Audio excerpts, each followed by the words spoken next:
और महागठबंधन में seat sharing पर पेच फंस गया है। बिहार में कांग्रेस का 70 सीट पर दावा, 135 सीट से कम पर तैयार नहीं है आरजेडी। लेफ्ट और वीआईपी ने भी टेंशन बढ़ा दी है। तो देखिए, जब भी चुनाव करीब आते हैं, सीट शेयरिंग का फॉर्मूला तय करना गठबंधनों के लिए बहुत मुश्किल होता है। एक तरफ एनडीए का आपने देखा कि आज बैठक होने जा रही है सीट शेयरिंग के फॉर्मूले को लेकर, दूसरी तरफ कांग्रेस की सीडब्ल्यूसी बैठक बिहार में। और ऐसे में सबसे बड़ा सवाल यह है कि सीट शेयरिंग के फॉर्मूले पर क्या बात बनेगी, क्योंकि आरजेडी और कांग्रेस वहां पर साथ साथ हैं, लेफ्ट और वीआईपी भी साथ है। लेकिन लेफ्ट वीआईपी टेंशन बढ़ा रहा है, दूसरा आरजेडी भी टेंशन बढ़ा रहा है कांग्रेस की, क्योंकि कांग्रेस चाहती है कि भाई कम से कम हमको 70 सीटें मिलें, लेकिन आरजेडी नहीं चाहती ऐसा। आरजेडी चाहती है कि ज़्यादा से ज़्यादा सीटें हमारे ही खाते में रहें। आरजेडी 135 सीट से कम पर तैयार नहीं है। तो ये एक बुरा पेच फंसा है महागठबंधन सीट शेयरिंग पर। बिहार में कांग्रेस चाहती है 70 सीट, आरजेडी चाहती है 135 सीट कम से कम। लेफ्ट और वीआईपी ने भी टेंशन बढ़ाई है, क्योंकि हर पार्टी चाह रही है कि ज़्यादा से ज़्यादा सीटें उनके खाते में हो।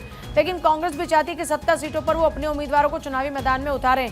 अभी पिछले कुछ दिनों में आपने देखा, मतदाता अधिकार यात्रा के तहत में चाहे युवाओं को, मतदाताओं को जागरूक करने की बात हो या फिर सरकार की घेराबंदी की बात हो, लगातार तेजस्वी राहुल साथ साथ सड़कों पर नजर आए।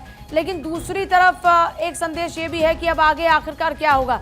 सर्वेश हमारे साथ जुड़ चुके हैं, सर्वेश का रुख करते हैं। सर्वेश, एक तरफ सीडब्ल्यूसी की बैठक, दूसरी तरफ महागठबंधन सीट शेयरिंग के फॉर्मूले को लेकर देख रहे हैं कि बुरी तरीके से पेच फंसा हुआ है। आपके पास क्या जानकारी है इस सब को लेकर? पूजा, देखिए, सबसे पहले अगर बात करें सीडब्ल्यूसी की बैठक की, तो वहाँ बैठक चल रही है और बैठक में आज जो है राजनीतिक प्रस्ताव लाए जाएंगे। बेरोजगारी, महंगाई, पलायन का जो मुद्दा है, वोट चोरी का मुद्दा है, और सस्ते दरों पे जो कुछ पूंजीपतियों को ज़मीन दिए जाने का मसला है, इस पे भी चर्चा हो रही है। और इन तमाम मुद्दों पर ये राजनीतिक प्रस्ताव लाया जाएगा कि इन तमाम मुद्दों को लेकर कांग्रेस और यूँ कहें कि महागठबंधन को आगे बढ़ना है। और तमाम लोगों की राय यही है कि इन तमाम मुद्दों पर एक तरह से एनडीए को घेरा जाए। और जहाँ तक दूसरा मसला है, इसमें दूसरा महत्वपूर्ण पार्ट ये है कि आज ईडब्ल्यूसी और ओबीसी के लोगों से तेजस्वी यादव, राहुल गांधी मुलाकात करने वाले हैं। उसके बाद जो साझा घोषणा पत्र जारी होने वाला था वो आज नहीं होगा। विजन डॉक्यूमेंट ईबीसी और ओबीसी को लेकर एक जारी किया जाएगा महागठबंधन की तरफ से, जिसमें राहुल गांधी, तेजस्वी यादव, मुकेश सहनी और तमाम वाम दलों के बड़े नेता शामिल होंगे। इसके अलावा अगर बात की जाए बीजेपी की, तो बीजेपी की बैठक फिलहाल सम्राट चौधरी के आवास पर चल रही है। कुल 52 संगठनात्मक जिले यहाँ पे बनाए गए हैं बीजेपी की तरफ से, जिसमें 26 जिलों की बैठक आज है, 26 जिलों की बैठक कल होगी। और उन तमाम जिलों के जिलाध्यक्षों को बुलाया गया है। सुबह से ही बैठक करीब 11 बजे चल रही है।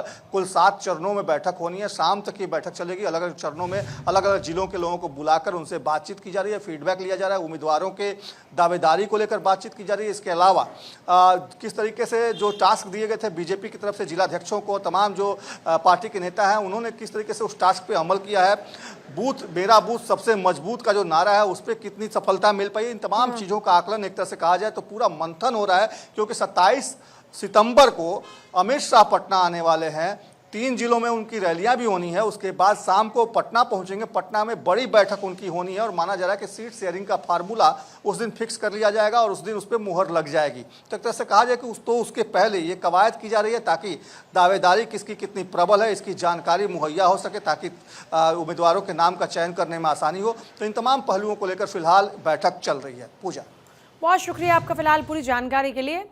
तो बैठक का सिलसिला लगातार चल रहा है। सुबह से ही बिहार में इस वक्त सियासी घमासान देखने को मिल रहा है। आरोप प्रत्यारोप का दौर लगातार जारी है। जनता को लुभाने के लिए अलग अलग स्ट्रैटेजी पर काम लगातार जारी है और मकसद एक है, जीत। हर पार्टी चाहती है कि जीत उनकी, और इसी के लिहाज से तैयारियां इस वक्त जोरों पर हैं।